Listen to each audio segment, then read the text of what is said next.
Hi, I'm Kelly O'Connor with Financial Caffeine. Another common question that I get once someone has gone through my audiobook is, Kelly, what kind of insurance companies are you working with? Well, I have 4 characteristics that I run all of them through, and they have to satisfy all 4 of these. Let's jump in.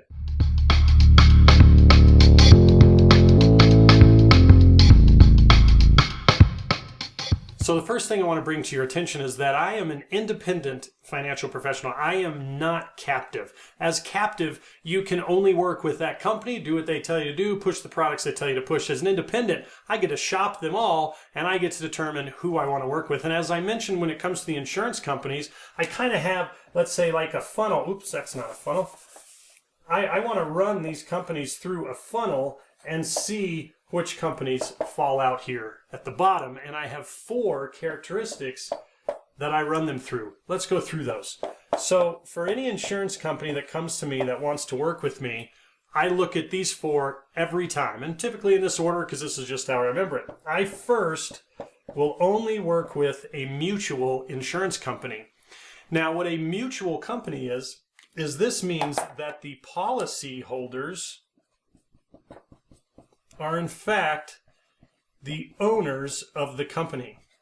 So everything the insurance company does is for the benefit of the owners, the policyholders. There's no investor in between. So they do everything they can to control their expenses, to underwrite well so they're not having a bunch of bogus claims. And they do everything they can to be profitable for the owners of the company, who are you, the policyholders. Plus, you also get, if you are an owner of the company, you also get some additional tax law provisions, which can be very beneficial. I like those. Now, there's nothing wrong with a stock company. There are a lot of stock insurance companies. I just feel that for what I do and the way that I do it, it's not in the best interest, typically for the client. So a stock company, the insurance company, they have to satisfy the stockholders and then the policyholders. And if you're not the owner of the company, there's some tax law that you miss out. So I will not work with a stock life insurance company for those reasons. So they must be mutual. So that knocks down, a handful of all the different options here. Number 2, they must be A-rated. Now that's pretty simple. I only work with A-rated companies, period. Now, an insurance company that's B-rated is still stronger than any bank out there, and that's easy to verify. But when it comes to the different insurance companies, those that are A-rated are just the stellar cream of the crop. And that, again, is another step down in our funnel. I only work with the A-rated companies. Number 3, they must have a low cost of insurance. Now, there are a lot of companies out there that market like crazy. You'll see them as a sponsor to March Madness or the Super Bowl or just something huge. Well, all that has to come from somewhere. Those are gigantic costs, and those are big expenses. And typically, the way that they handle that is through the cost of the insurance. And it's easy to run some analysis and just really compare them. So what this means is the majority of the companies that I work with, you've probably never heard of before.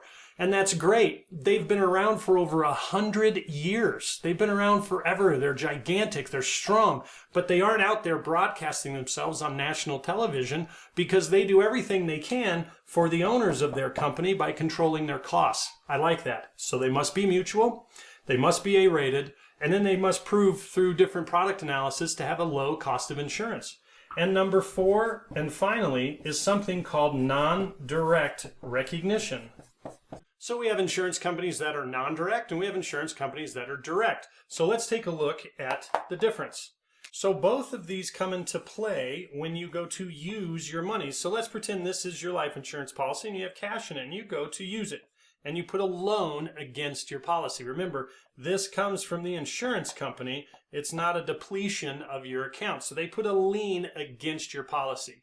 In a non-direct recognition structure, your entire value continues to earn the full dividend as a policyholder.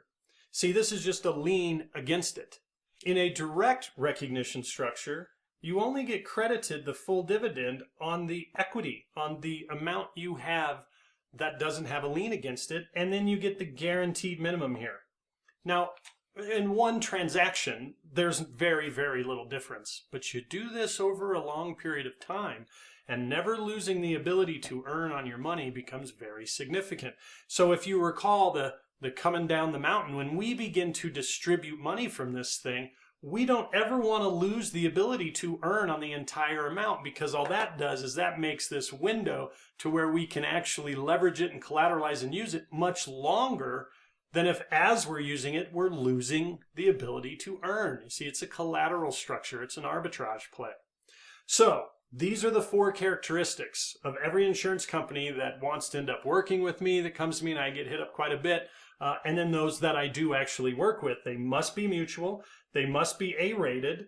They must have a low cost of insurance. And they must use non-direct recognition. And as you can imagine, and this doesn't leave many insurance companies over here. Matter of fact, there's about 7. There's about 7 quality ones that I feel fit this. And if one of them loses their rating, then I have 6 that I can work with. So hey, so be it. But these are the 4 characteristics that I look for, and those are the reasons as to why. Now, you should have that code at this point to get on my calendar to where I waive the application fee.